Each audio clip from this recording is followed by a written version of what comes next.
May isang agila, na lumaki kasama ng mga manok. Araw-araw, tumutok ka sa lupa. Takot tumingin sa langit.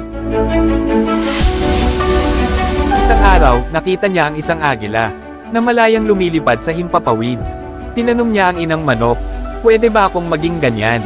Sagot ng inang manok, "Hindi, manok ka lang.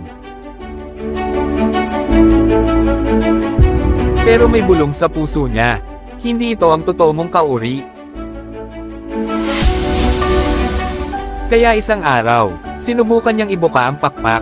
At sa unang pagkakataon, hindi siya bumagsak, lumipad siya. Doon niya napatunayan, hindi ka nilikha para gumapang sa lupa. Nilikha ka para lumipad.